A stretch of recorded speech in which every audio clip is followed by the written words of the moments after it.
of dabbling, we can talk about a team that might have to dabble with a new a quarterback in the Indianapolis Colts, and just the interesting situation that the Colts are in right now, where you're having to decide who you want to play quarterback between maybe the youngest, most inexperienced, most athletic, you know, question mark at quarterback. And I think that's being kind of kind to Anthony Richardson in terms of the decisions he makes, versus a guy who I would say is a little more limited, to say the least, and withered and weathered in Mr. Joe Flacco.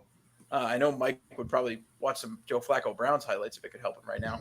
But yeah, I just think the Browns are in a weird spot in terms of who they want to play quarterback. Obviously, for the future, or the Colts, I should say, are in a weird spot. Obviously, for the future, you want Anthony Richardson to work out. But, Turtle, you said it, with how bad the rest of this AFC South is right now. You got to think about winning games. You got to think about, trying to make a play for at least second place in this division. And so with that, yeah, they're playing the Dolphins. I got to go with the Colts just based on how awful the Dolphins have looked with their QB situation, without having since Tua Tagovailoa went down, since Skylar Thompson went down after that. I think that this is a team, they need to at least get creative with the athletes on there, with A-Chain, with Waddle, with Hill. You got to find a way, and I don't know whether it's the Wildcat or what, but you need to find a way to be able to get these guys the ball in their hands. Yeah. So I mean, with all that, I gotta go Colts to win this game, I should say. Here's what I think. I think 2 weeks for Tyler Huntley to prepare for a pretty abysmal Indianapolis Colts defense. At this point, he still has the weapons out there. Granted, Tyreek Hill and Jalen Waddle. We've seen the teeth kind of taken out of this offense. I know they can run the ball against this defense if they get A-Chain and Mostert going. I think the Dolphins getting 3 is – I think the Colts -3 is the trap line of this game. I think the Dolphins are the play just based off of the rest going into it and the lack of defensive production on the other side for Indianapolis. And, we'll see what's going to happen with Joe Flacco or Anthony Richardson. It looks like Joe Flacco is going to get the start in this game. We've seen it before. If you can generate a little bit of pressure, Flacco gets thrown off completely. So, I lean Dolphins, but gross game going into this one. Where are you hearing Joe Flacco or Joe Flacco's likely to start? I think at this point, started against. I'm only saying that because they relegated Anthony Richardson to the emergency. They relegated him to the emergency quarterback. We'll see. Yeah. I'm sure we'll hear in the next coming days. Yeah. But it looks like Steichen said, I don't know what he's talking. Yeah. I don't know why he would say this, but he came out and said A-Rich is the starter if he's ready to go. Maybe that's just because they're playing Miami this week. He wants to get them reps when he can, but I don't know why they wouldn't go back to Joe Flacco. They should stick with Joe Flacco. The stat that I heard today on Pat McAfee, since week 13 last year, his first start with Cleveland, he's the leading passer in the NFL with 309 passing yards a game. And with this offensive line that Indianapolis has, I don't know if you have to really worry about Joe Flacco bailing out of the pocket or anything like that. So I would like to see Joe Flacco play until they go on a losing streak or something, because the last 4 games of the season are all winnable games. You look at their record right now, they're in the mix. They could get 8 to 9 wins. Steichen did say if he's ready to go, Richardson is going to be the starter with that oblique injury. I don't hate that, though. I mean, what does playing Joe Flacco get you in 5 years? I mean, you got to look towards the future with your franchise, and you've got to figure out if Anthony Richardson's the guy. Play him against the Dolphins. If things go horribly wrong, you're starting to get kind of your answer here. If he makes multiple boneheaded plays in a game, I think Christian, like you said, maybe it's because of reps, and it should be. I think you got to get Anthony Richardson as many reps as possible with how few football games he's played in his career. And I mean, I think the Colts got to play him. I said before, I mean, if you're trying to scrape for second place and win, and I mean, they're not going to make any noise in the playoffs. Does 9 wins? But does 9 wins get you to the playoffs in the AFC this year? You just got to think through. I mean, maybe it's too early. Yeah, it's too early to tell. Maybe. I mean, look. I mean, I'm trying to think off the top of my head. Last year, if any 9-win teams made it, Cleveland was a 9-win team. No, they were a 10-win team, and they were a wild card. I think. Yeah, that's an interesting one to look up. That was the most dejected nod by Mike I've ever seen when he said, "Yeah, we won. We had 10 wins last year." Yeah, with our Joe Flacco dream. I'm with you though, Mike. I think Miami is the side in this game for very similar reasons that you mentioned.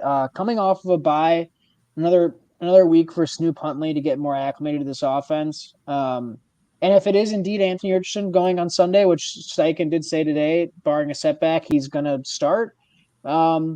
It's a total trap line. It's a very, very fish line, as I like to say, talking about Vegas. That's a very fishy line. And I definitely lead Miami for those reasons you mentioned, Mike. Coming off of a bye, more time to get acclimated, more time to scheme up something for the running game, get these receivers in open space, more familiarity for Snoop Huntley. I think that offense might have some success this week. Now, Miami is banged up on defense, I believe. But will Anthony Richardson be able to take advantage of that? I don't think they're getting JT back. So it'll be another Trey Sermon, Mike Goodson game, it appears. And I know Michael Pittman's banged up with the back. He was able to give it a go on Sunday. One guy I do want to shout out on the Colts, though, Josh Downs, really productive player so far this year since he come back from injury. He played really well last year. That's a guy who can really separate from the slot. I like him as a player. Alec Pierce is a good deep ball receiver. I wonder if the Colts will be able to take advantage of that. Definitely would feel more confident in the Colts if that was Flacco throwing the ball instead of Anthony Richardson. We don't know how erratic we're going to see Richardson. But I'm with you, Mike. I think this is a very fishy line, and I can only lean Miami, and I'll probably end up taking Miami if it stays at 3.5. And just keep an eye out there. The next chance for Jonathan Taylor to return to practice is going to be Wednesday, and that's going to be a major factor, I think. Maybe with the line, but also just kind of who you may want to lean in this one. But I think if it's going to be Trey Sermon again, and the bevy of running backs that they have been putting in the committee behind Jonathan Taylor, I think the Finns are alive in this one. Yeah, I'll put it this way. I don't think the Colts are a team that I trust laying over a field goal to anybody other than, I guess, the dreads of the league, like the Patriots or maybe the Browns or the Panthers. Miami is a little bit different because of their talent level, and I don't trust the Colts over a field goal here. And and Miami off the bye, definitely look their way this Sunday for sure. I'm going to take the Colts. Yeah. Okay. I'm going to take the Colts, but it could go. I could see either way, but I'm going to take the Colts. Yeah, I think depending on how acclimated Snoop Huntley is to that Dolphins offense and what he's able to do, we'll be able to see the potential of this Dolphins team with Tua coming back, depending on how Snoop Huntley's able to do. If it's Flacco under center for the Colts, definitely give me the Colts. If it's Anthony Richardson, it's a total question mark as to what he's going to do in this game. So I would probably then take my chances with the Dolphins at that point. One question in Miami to you guys that I want to throw out there: do you guys think that Mike McDaniel seat's getting a little warm? I know I feel like he's dealt with Tua injuries his entire tenure there. But I feel like that might be something to keep an eye on because I feel like I think floated around. Yeah, I'm looking at it right now, Pat. I was going to say, I believe was he on my AC chilling? He was in your AC chilling. He was in my cool, and then he was in Mike's lukewarm. Mike had him. Whoa, all right. Mike. I think just after the performance they gave up, that they put up against the Bills, and just not being able to compete in, and obviously the injury aside, but not being able to compete in what everyone would say before this year was a winnable division. If you're a Dolphins fan, you got to be running. Your patience got to be running a little thin with the shade tinted glasses, the hair now. You might be running a little. Patience might be running a little thin on old Mike McDaniel. And Dean Spanos is still the owner for the Dolphins, correct? I feel like he's a guy. He fired Joe Philbin. It might be Ross. Either way, Stephen Ross. Speaking of, oh, I think you are right. I don't know who I was thinking of before, but Joe Philbin, I think, was fired mid-season. Yep. Adam Gase was a coach for the Dolphins at one point. Yes, we had Jay Cutler. Yeah, I don't know if it might be wearing a little bit thin there. Just a question. I don't think he's on the hot seat like some other guys, but I feel like it was floated around there a couple weeks ago and might be something to keep an eye on for the future. Yeah, you talked about your quarterbacks.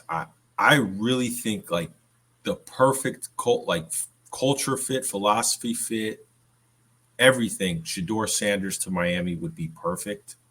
I know it's tough to just pinpoint that and think that that's just going to naturally happen, but I think a guy like Shedeur would be an immediate upgrade.